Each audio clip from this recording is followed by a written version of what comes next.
Hello guys, channel में आपका स्वागत है एक बार फिर एक नई वीडियो के साथ। आज हम बात करेंगे जीएसटी में एक नई रिटर्न आई है DRC01B। हम देखते हैं कि DRC01B रिटर्न क्या है और मैं आपको बताऊंगा कि उसको कैसे कैसे फाइल करना है और क्या कैसे वो खुलता है। पहले हम उसका मीनिंग समझ लेते हैं यहाँ पे कि अब कह रहे हैं कि return compliance of in the form DRC01B intimation of differences in liability reported in the statement of outward supply and that reported in the return. वो कह रहे हैं कि GSTR 1 में और GSTR 3P में जो भी आपके डिफरेंसेस है, सपोज करिए GST 1 में आपने ज़्यादा दिखाया है सेल्स और GST 3P में कम रिपोर्ट किया है, तो आपको जो मिसमैच आएगा, मिसमैच के लिए ही रिटर्न DRC01B, ये पहले भी था लेकिन अब इसको मैंडेटरी कर दिया गया है फाइल करना। तो अब वो कब फाइल करनी है, पहले तो हम यहाँ पढ़ लेते हैं कब फाइल करनी है आपको।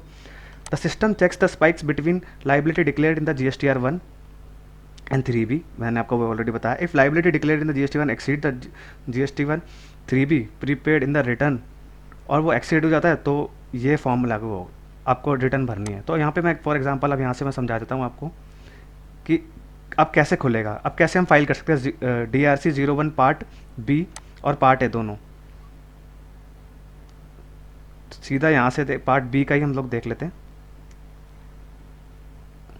कि पहले तो क्या करेंगे, access the GST portal by visiting GST.gov, service में जाएंगे, रिटर्न्स में जाएंगे, रिटर्न कंप्लायंस में जाके, ऑप्शंस में जाके रिटर्न कंप्लायंस। अब यहाँ पे देखिए, यहाँ पे इन्होंने दिखाया हुआ है कि सर्विस में जाके, रिटर्न्स में जाके, रिटर्न कंप्लायंस में जाके, अब return compliance page is displayed in the liability mismatch DRC01B। अब कह रहा है कि रिटर्न कंप्लायंस होगा तो क्लिक द व्यू बटन। अब यहाँ पे आ रहा है, यहाँ पे आके आप व्यू बटन को क्लिक कर देंगे। व्यू बटन पर क्लिक करके liability mismatch page is displayed, वो कह रहा है कि लाइबिलिटी मिसमैच का पेज आ गया यहाँ पे DRC01B 22-23 से रिलेटेड अक्टूबर पेंडिंग। अब यहाँ पे आके रेफरेंस नंबर, यहाँ पे आके आप जहाँ देखिए, यहाँ पे आप लोग तीन तरीके से खोल सकते हैं, या तो रेफरेंस नंबर डाल के खोल सकते हैं, रिटर्न का पीरियड डाल के खोल सकते हैं, और स्टेटस डाल के खोल सकते हैं। स्टेटस तो चेक करने के लिए होगा, दो ही तरीके से खोल सकते हैं।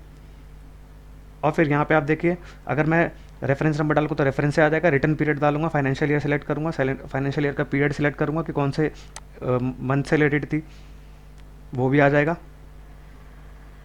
और स्टेटस में क्या होगा, पेंडिंग और कंप्लीट। अगर आपका दोनों चीज़ें हैं कि अगर आपका पेंडिंग है तो पहले बता देगा, और फिर कंप्लीट होगा तो कंप्लीटेड बता देगा। अब यहाँ पे आते हैं DRC01 का लाइबिलिटी का मिसमैच। पहले आपको पार्ट ए में आपको इंटीमेट किया जाएगा, the payment of differences is liability reported in the statement of outward supply and the report in the return. वो कह रहे हैं कि ये देखिए GST यहाँ पे एग्जांपल के लिए उन्होंने दिखाया है कि GSTR 1 में आपके 50 लाख दिखाई थी और यहाँ पे सेस 10 लाख दिखाया था, 60 लाख हो गया था। 3B में 25 लाख दिखाया था आपने और 5 लाख दिखाया, तो डिफरेंस क्या होगा, 25 लाख का हो गया और 5 लाख का वो आ गया। तो डाउनलोड भी कर सकते हैं यहाँ से आप। अब पार्ट बी में आते हैं। पार्ट बी में क्या होता है, डिफरेंसेस दिखाएंगे ये लोग कि ARN, यहाँ से आप ARN से भी खोलिए, वैलिडेट कर दीजिए और क्लिक है। अगर आप यहाँ पे क्लिक भी करेंगे तो यहाँ पे पूरा आ जाएगा। आपको ये तो फाइल करना ही है, और एंड और दोनों। अभी आपको रिप्लाई भी सबमिट करना है। Excess liability paid in the earlier tax period form GSTR 3B, GSTR form GSTR 1 FF filed in the correct details and will be amended in the next period. बल्कि वो reason बताएगा, कि reason पूछेगा आपसे, some transaction of earlier tax period, वो पुराने period से भी दिखा, mistake in the reporting of advance received and adjusted against the invoices, any other reason. आपको रीजन भी बताना है, रिटर्न तो आपको फाइल करनी है। और यहाँ पे अगर आपको ARN डाल देंगे, ARN से रिलेटेड करके यहाँ पे अब यहाँ पे आप पेमेंट भी कर सकते हैं DRC03 में। इसको सेव कर देंगे, और आप डाउनलोड भी करना चाहें तो डाउनलोड भी कर सकते हैं। अब यहाँ पे पार्ट ए में जो डिफरेंसेस थे, पार्ट 1B करके अब पार्ट ए में यहाँ पे डाउनलोड कर सकते हैं। अब यहाँ पे हम लोग, आप अगर आप इसका वो भी चाहते हैं कि आप वर्ड फाइल में डाउनलोड करना चाहें PDF में, तो यहाँ पे पूरा PDF में भी आ जाएगा।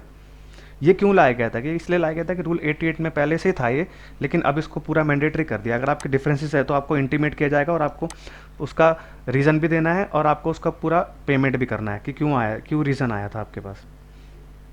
ये तो सेम चीज़ है जो ऑलरेडी आ ही रहा था। अब पेड इन डिफरेंस यहाँ पे डाल दीजिएगा, वैलिडेट करके यहाँ पे पेमेंट कर देंगे। वही सेम चीज़ है, दोबारा वैलिडेट करके DRC करके। हाँ, यहाँ देखिए, यहाँ पे अब आ जाएगा, ऐसे आप पे कर देंगे तो यहाँ पे ऑलरेडी आ जाएगा कि excess liability paid, already corrected.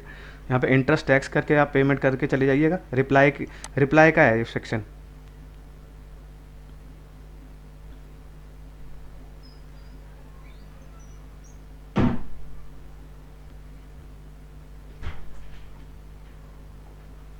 और तो गाइस बस यही था। और यहाँ पे आके आप पूरा यहाँ पे व्यू करके यहाँ पे टिक करके अपना नाम डाल के सबमिट करके सेव करके यहाँ पे आप उसको पूरा कंप्लीट कर सकते हैं। ईवीसी डाल के आप सबमिट भी कर दीजिएगा।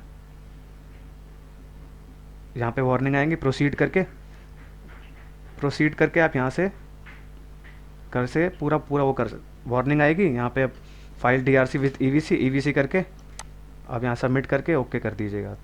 OTP आएगा, OTP से आप यहाँ डाल के OTP पूरा फाइल सक्सेसफुली ओके कर दीजिएगा। यहाँ पे आपका पूरा आ जाएगा कंप्लीटेड। देखिए पूरा पूरा आ रहा है DRC 1B 22-23 सिलेक्टेड, अक्टूबर सिलेक्टेड, कंप्लीटेड दिखा रहा है।